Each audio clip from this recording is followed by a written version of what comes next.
Habari. Hivi ni taifa gani lina jeshi namba moja duniani? Marekani au Urusi? Hili ni swali ambalo wengi wanakuwaga wanabishana. Kuna wengine wanasema hapana, Marekani hawana jeshi namba moja, na wengine wanasema Urusi ndo namba moja. Kila mtu anaangalia vigezo vyake. Sasa siku hii ya leo tutakwenda kuangalia ni vigezo gani huwa vinatumika kuweza kuchagua majeshi bora duniani. Hivyo ndo vitu ambavyo leo nitakwenda kuwaelezea. Kwa hiyo hii inakupa elimu ya bure kabisa. Nisikilizeni mpaka mwisho ili mpate hii elimu ya bure. Kwanza kabisa mimi naitwa Robin Rachel. Haya, mnatakiwa mfahamu kwamba ili kuchagua ubora wa majeshi duniani huwa unaangalia baadhi ya vigezo. Na vigezo hivyo naweza nikasema ni vigezo kama nguvu kazi, utaangalia uwingi wa nguvu kazi, yani mna wanajeshi wengi kiasi gani. Wanaangalia vigezo kama ubora labda wa teknolojia za kijeshi mlizonazo. Wanaangalia vigezo kama uwezekano wa urahisi wa kusafirisha bidhaa zenu vitu vyenu vya kijeshi duniani. Vigezo kama global reach, kwamba jeshi lenu linaweza kuifikia dunia kwa urahisi kiasi gani.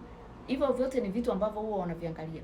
Mna wingi wa vifaa kiasi gani, vifaa vya kijeshi kiasi gani. Hivyo ni vitu ambavyo pia huwa wanaviangalia.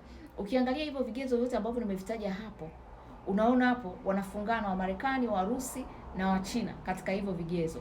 Lakini kwa nini Marekani anatajwa kuwa namba moja? Ni kutokana na kwamba Marekani ana bajeti kubwa ya jeshi.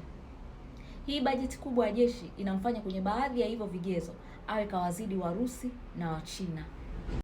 Naendelea kukudadavulia. Niko kwa ajili yenu. Haya.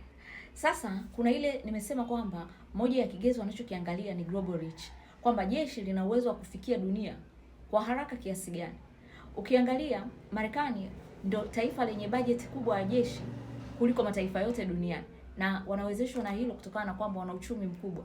Umeona, kuliko mataifa yote, wanaingiza pato kubwa la taifa kuliko mataifa yote duniani. Hii inawafanya waweze kuwa na nguvu ya kuwa na bajeti kubwa ya jeshi. Bajeti kubwa ya jeshi inawafanya waweze kuifikia dunia kiurahisi kijeshi. Ndio maana wana kambi za jeshi kila kona duniani.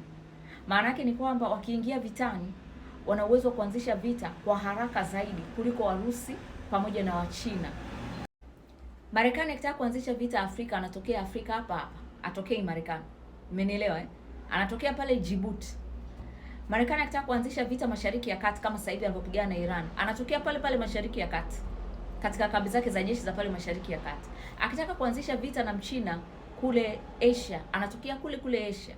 Atatokea Korea Kusini, atatokea Japan, atatokea Philippines. Akitaka kuanzisha vita Ulaya, anatokea kule kule Ulaya. Umeona? Hivi ndivyo jinsi gani ambavyo jeshi lake linaifikia dunia kwa urahisi. Mtu anayemkaribia katika hilo Marekani ni Mrusi. Mrusi naye jeshi lake lina uwezo wa kuifikia dunia kirahisi. Alafu anafuata Mchina.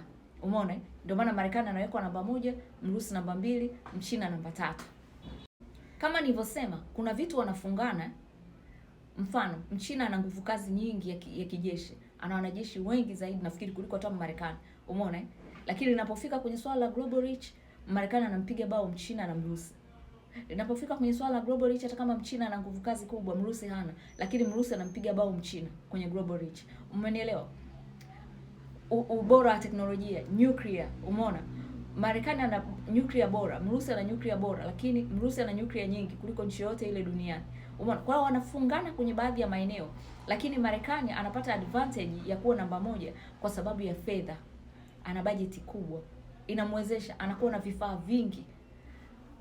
Wa China, wa Rusi na wa Marekani, kila mmoja ana vifaa vyenye ubora wake. Wote wana vifaa bora. Lakini Marekani anakuja kuwapiga bao yeye anavyo vingi.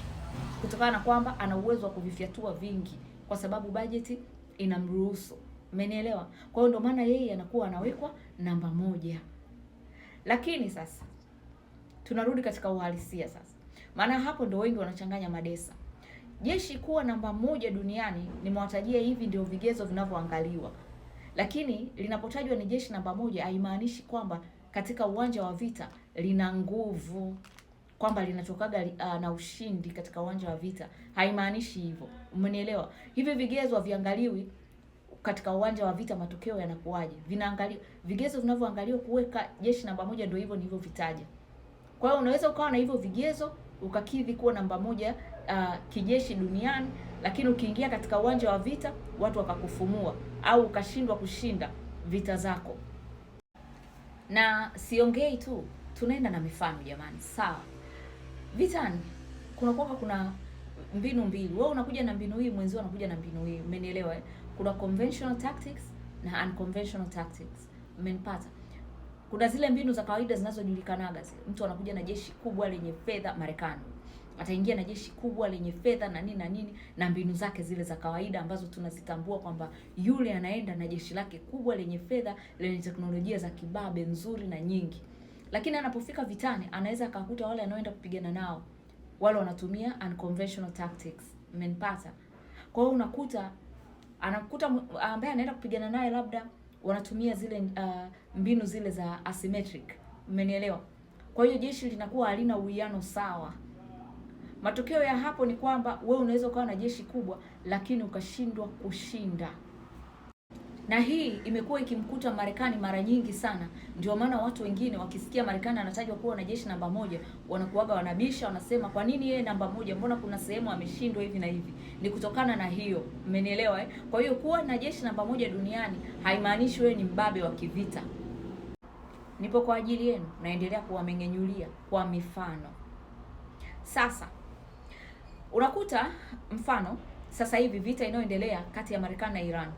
Marekani kaingia na Israel kuipiga Iran, nchi yenye vikwazo vya kiuchumi. Lakini kwa nini mpaka sasa akashindwa kuidondosha serikali ya Iran na anashindwa kufungua kivuko cha Hormuz? Kutokana na kwamba kakuta Iran anapigana kwa kutumia mbinu za asymmetric. Kwa hiyo jeshi halina uwiano sawa. Umenielewa? Kutokana na hilo ndio maana Marekani inamuia vigumu kushinda pale Iran, inamuia vigumu. Anaenda yeye na meli kubwa zile, kapaki pale Abraham Lincoln, umenielewa? Kayapaki pale baharini. Lakini Iran yeye anapita na vile speedboats. Umenipata? Ambavyo ni vya bei rahisi, vinakwenda haraka. Umeona? Kwa jeshi halina uwiano sawa. Pale angekuja Mrusi na Mchina ndio angefuana na Marekani vizuri. Kila mtu anaenda na mameli yake pale. Umeona? Lakini Iran yeye anapigana na Marekani yeye kwa nguvu ambayo hailingani na Marekani. Kutokana na hilo Marekani anakuwa anachoshwa zaidi. Kutokana na hilo anakuwa kazi yeye kushinda hii vita yake aliyoianzisha. Ndio maana anakuwa anaaibika duniani. Na hapa sio kwa Iran peke yake. Tunaendelea na mifano. Vietnam. Warusi waliisaidia Vietcong, Marekani walisaidia Vietnam Kusini, Marekani aliangukia pua. Kwa Wataliban, Marekani kawashindwa Wataliban kwa miaka 20, aliangukia pua. Mmenielewa? Kila wanapokutanaga Warusi na Wamarekani wakiwa wanasaidia vikundi mbalimbali au mataifa mbalimbali, Marekani wanaangukia pua. Hii ni kutokana na kwamba mbinu za kijeshi zinakuwa hazina uwiano sawa. Umeona eh? Kwa hiyo ndio maana Marekani uwaga akikutana na majeshi ambayo yana mbinu tofauti, yana uwiano tofauti, anaangukia pua. Kwa Wahusi kawashindwa.